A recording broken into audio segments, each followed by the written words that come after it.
Good plan.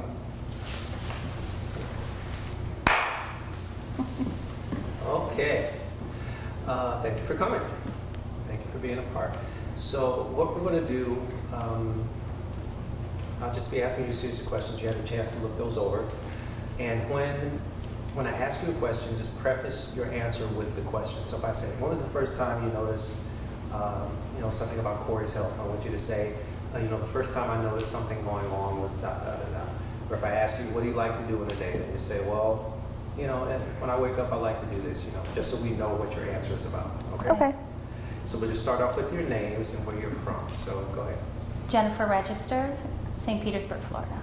And I'm Cori Register, also from St. Petersburg, Florida. Excellent, excellent. Jennifer, take us back to the moment you realized that maybe something was going on with Cori's health.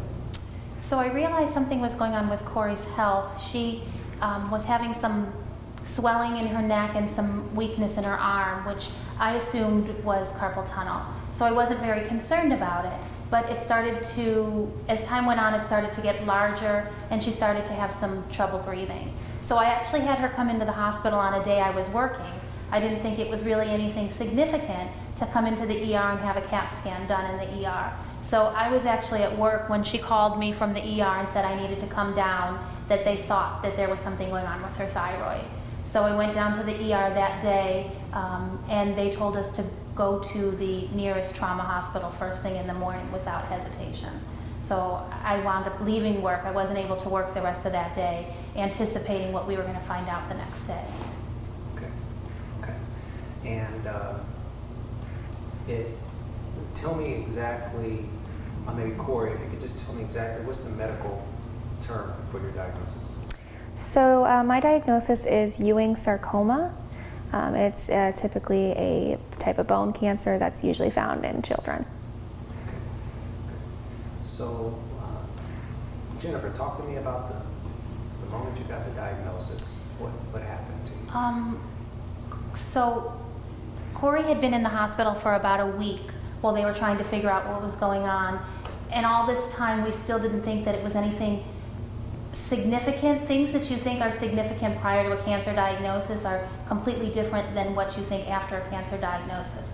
So on a Saturday, the neurologist that was on her case called me and was giving me some vague symptoms about what they thought was going on. I'm a nurse, so I was able to read into what they were saying, and I actually straight out asked them, I'm like, does she have sarcoma? And they said, we can't talk to you about anything right now. It's sarcoma-ish, maybe. We need you to come into the hospital. So it was a blind side. When we got there, the oncologist came in to see us and had assumed that the provider had told us that it was cancer, which they hadn't. So the oncologist came in and said, okay, so it's Ewing sarcoma, this is what we're going to do. So it was a blind side, and we were a little overwhelmed. We had never thought that that's where we were going with being in the hospital for a week. Just emotionally, give me a couple words that we have to read. So as a nurse, I compartmentalize things. I see things from a mom side of things, and I see things from a nurse side of things. And I went into nurse mode at that time and separated myself from it emotionally. So while I was overwhelmed and surprised, I didn't let myself get emotional from a parent side of things. Okay. And Cori, how old were you? I had just turned 24 when I was diagnosed. Okay. And how old are you now? I'm 26 now. Okay. We're asking this, Jennifer, how did life change for you as a mother, as a provider? I went from, things changed because at this point Cori was independent. She didn't live at home. She had her own apartment. And as soon as we got her diagnosis, she never even went back to her apartment. We moved her directly into our house so that I could take care of her in our house. So I went from having an independent adult child to back being a caregiver again. So it changed the whole dynamic of our house and how we functioned. And Cori, one moment you're here and the next moment you're there. Talk to us about that. So the transition from being an independent, I, as a young adult, I was just kind of finding my groove and where I kind of fit in the world, who I wanted to be, and just kind of gaining that independence. And then kind of having that, the shocking diagnosis and moving back in, I kind of felt like I took a few steps backwards as far as like growing up. I felt like I was a teenager again, having to be taken care of, and that's something that was very difficult to give up independence and become dependent on your parents again.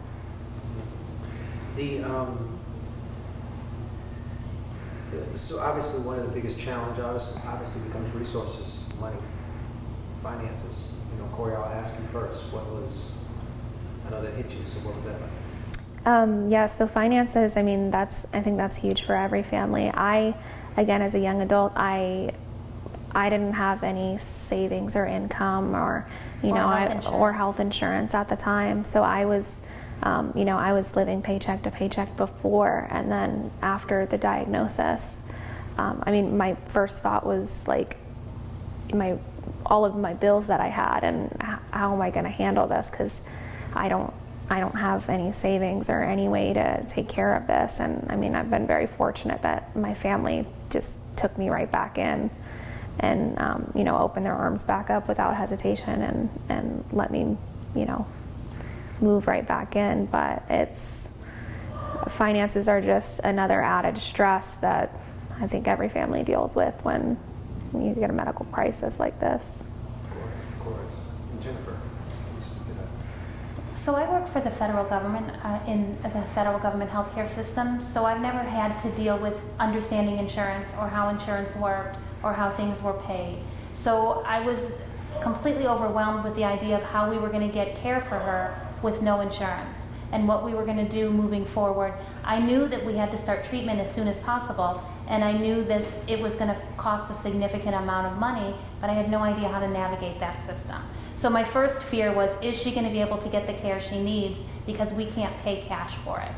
So that was a lot of work to find the resources to ensure that she got what she needed and it was paid for.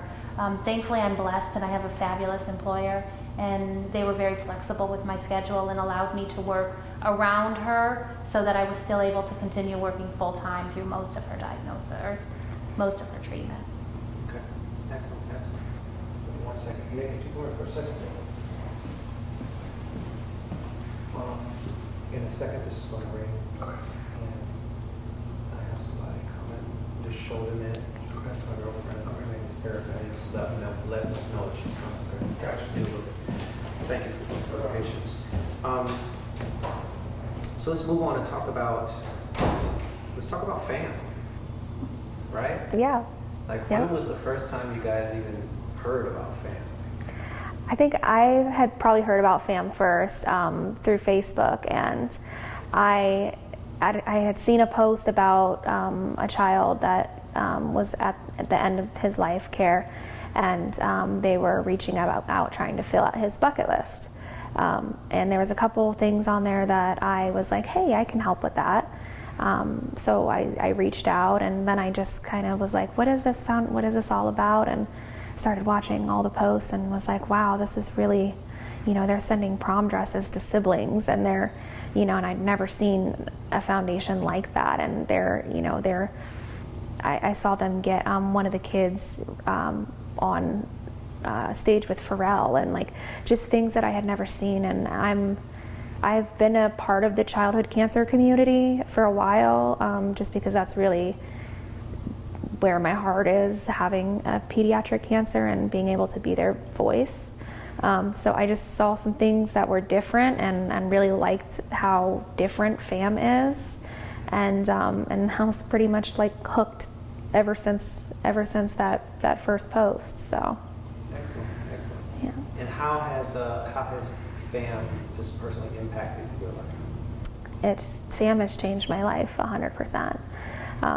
I started volunteering for FAM myself during, after my first battle, when I reached remission and I was cancer free. I I had all this extra time and I wasn't quite ready. I wasn't quite sure what to do with my life yet, because everything had changed after you're diagnosed. You know, the way that you see the world is completely different.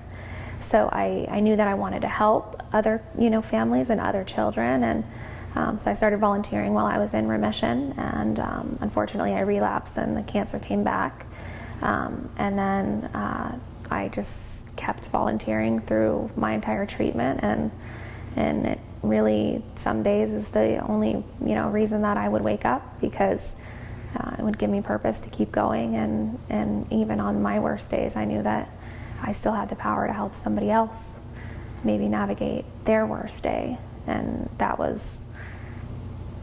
is the fuel that kind of keeps me going. Excellent. And Jennifer, what do you? So Cori first found FAM, like she said, when she was in remission. So I saw it as something that she did that gave her purpose. Out of every bad thing, I think good things come, and she found her calling through her cancer treatment.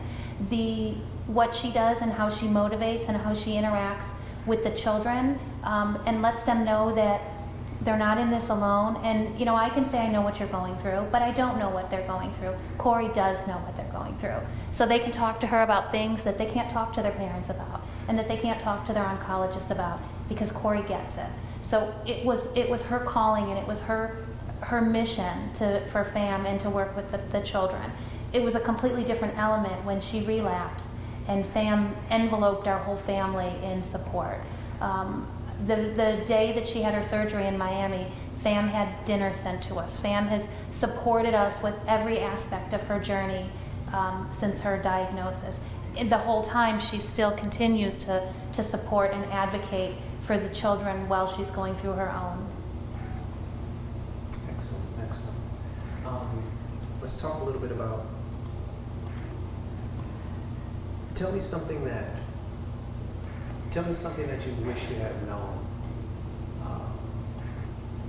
Cori. Something you wish you had known at the beginning of this journey that would have not made it easier, but just you wish you kind of had known starting out. In the beginning of my journey, I closed a lot of doors in the beginning of my journey.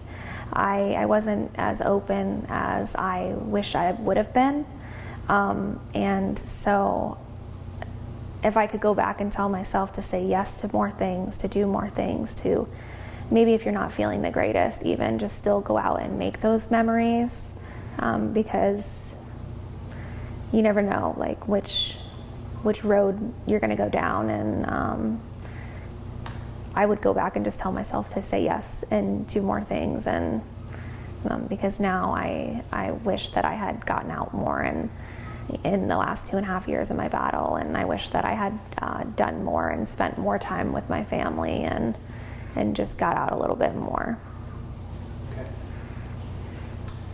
Jennifer, parent to parent. I'm going to ask you a little bit different question. Parent to parent, what would you say to a parent that's just starting out with this journey? Maybe they just walked out the hospital and got a diagnosis.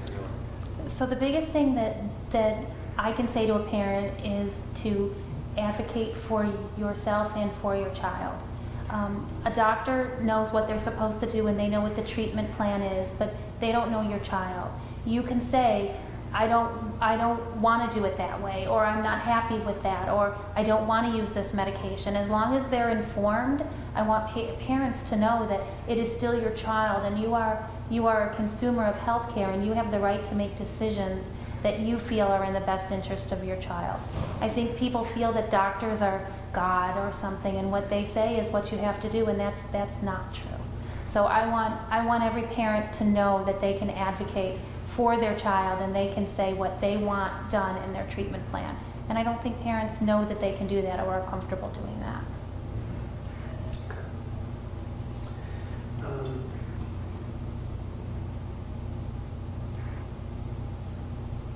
Okay. Moving on to just the emotions, right? The emotions of this Cori. A lot of people assume there's a lot of fear. Can we talk about being scared? Yeah, I think that people who assume that there's a lot of fear are right. It is terrifying, and I think the scariest part is the unknown. You know, you don't know. I mean, nobody ever really knows how this is going to go, and you can listen to the doctors and trust the doctors, but at the end of the day, when you get hit with a cancer diagnosis, I think everyone's first thought is this, how serious is this? Is this something that's going to kill me? And working through that fear is really hard. Working through just getting up and making the decisions to go through, you know, picking your treatment and going through your treatment, and just getting up and doing it every day, doing things you're scared of, radiation, scans, all of that it's not easy to look that in the face every day. And some days it's not even easy to wake up and just know that you have to keep fighting. You have no choice. So yeah, it's very scary. There's no way to sugarcoat that. Of course. How about you, Jennifer? When she was initially diagnosed and through her first course of treatment, I never had any doubt that we were going to beat this. This was just a series of steps that we had to go through and a series of treatments that we had to do. And in the end, we were going to be fine, that she was going to get through it. And in 2 years, she'd be back to her normal life. She'd be working. And so I looked at it as just a series of steps to get to an end of a goal. This past January, we found out that she had relapsed and that she was no longer considered curative, which had never been something that we had ever talked about or thought. So at this point, the doctors have told us that she is going to die. Whether it be 6 months, whether it be a year, she cannot beat this cancer at this point.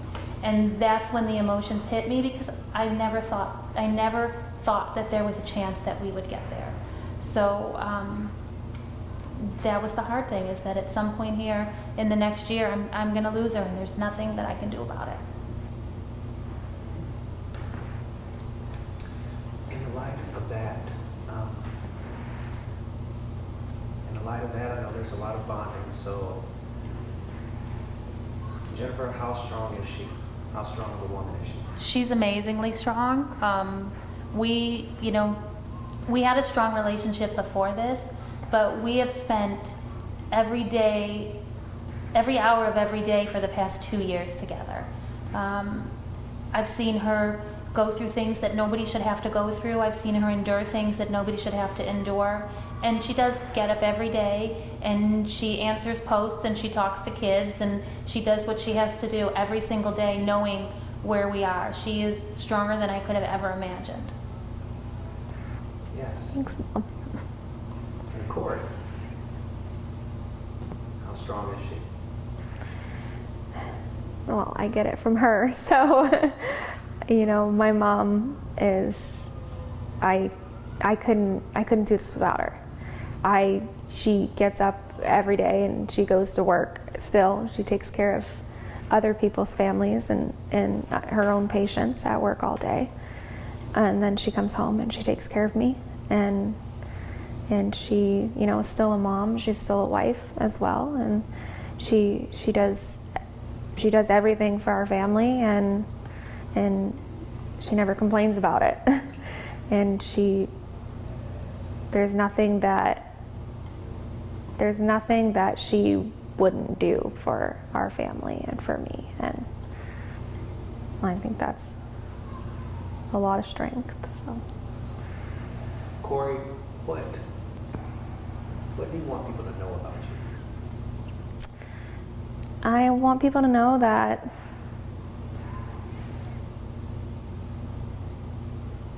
I don't know, that's a hard question.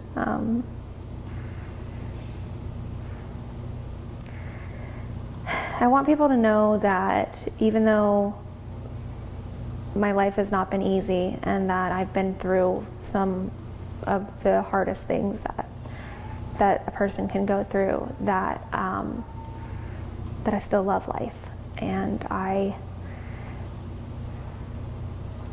this life is amazing, and it's beautiful, and it's chaotic, and it's crazy, and it is something worth living for, and I want people to know that even though life's not fair, that I'm just grateful to have the opportunity to do everything that I've done. And 26 years isn't a long time by any means, but I think that I've done a lot of good, and I'm really proud of who I've become as a person, and that through all of this, I am still happy.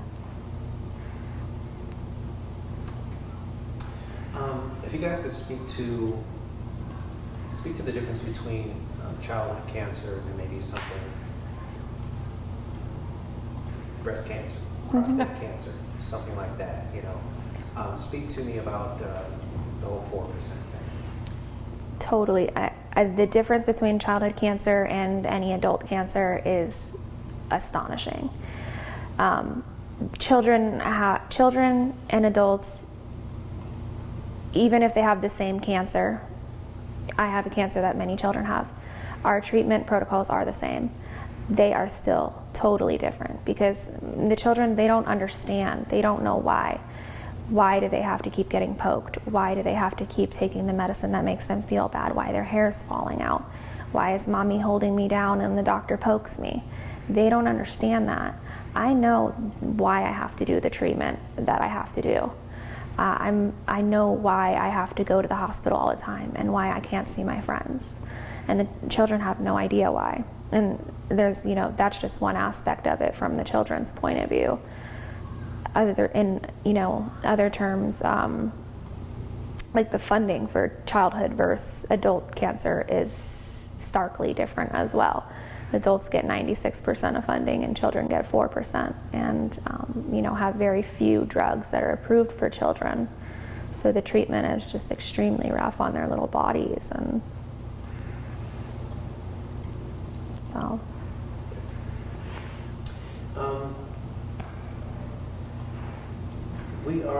Let's move really quickly to milk. When is the first time you even saw a picture or heard of a video, or tell me about the first time you ever got one of them? It was about the same, when I found FAM on Facebook, and I started following FAM first, and then, I seen pictures of him doing awesome things for the kids, and I think I added him on Facebook. I was like, who is this guy? And just started following and seeing all the cool, awesome things that he did and for the kids. And then, like I said, Mom said, when we were in Miami for surgery is when I met Milk, and he's become a really, really close friend of mine, and I mean, I couldn't imagine my life without him and everything he's done for us and all the support he's offered us and keeps us entertained. To those people that maybe they may see Milk, he looks a little edgy, he's a little different, somebody you certainly wouldn't expect to be advocating for childhood health, in any regard. What do you say to people that maybe are put off by him or something like that, who haven't met him? What would you say?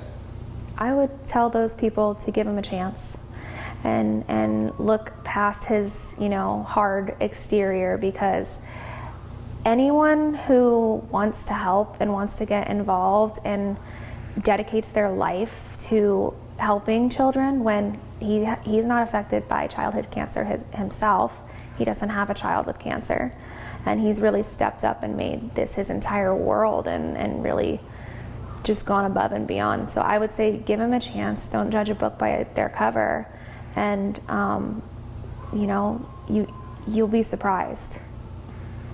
Excellent. Jennifer, anything? Cori had, like I said, had been involved with FAM for a while before I had any exposure to it, because she was doing it from the volunteer side. So I had already heard from her when it didn't impact us what Milk was doing and what changes he was making and how innovative he was in the child cancer arena. So I had no hesitations when I met him and I saw him to what an amazing person he was. The exterior does not make the man, and he could do so many other things with his life, and that he's chosen to do this. It doesn't make a difference what he's got tattooed on his body or what he's done in his past. What matters is what he's doing now. and the impact that he has and the ability he has to impact change on childhood cancer and the families that are involved. Excellent. If there's anything you guys, what would you want to say to Milk? Okay, what would you want to say to Milk? I would just say thank you to Milk, and that you don't have to do this and you choose to every day.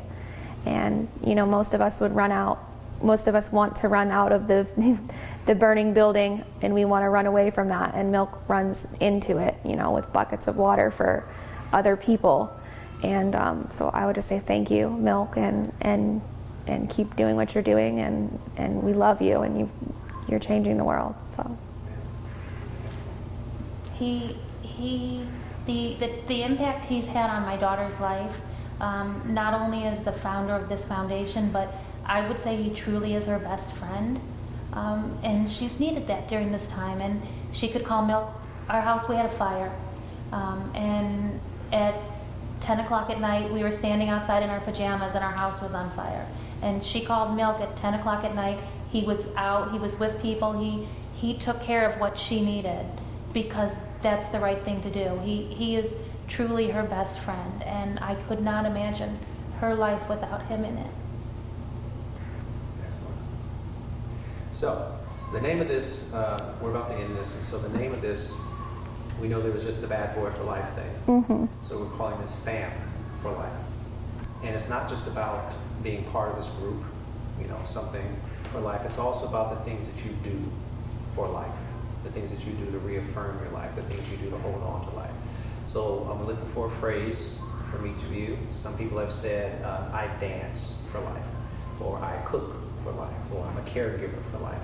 So from each of you, just give me one phrase, or two if you got it. Just I blank for life. Just look in the camera and I blank for life. I would say I advocate for life. I fight for life. Excellent. And this is how we're going to end it. We're going to ask you your name again. All right? So we'll go, I'm Cori, I'm Jennifer, and then together you'll say, we are Fam for Life. Okay? At the count of 3. 1, 2, 3. I'm Cori, I'm Jennifer. and we are Fam for Life. Very good. We're done. All I hear right. cannonball out there. Cannonball, cannonball. All right. Thank you.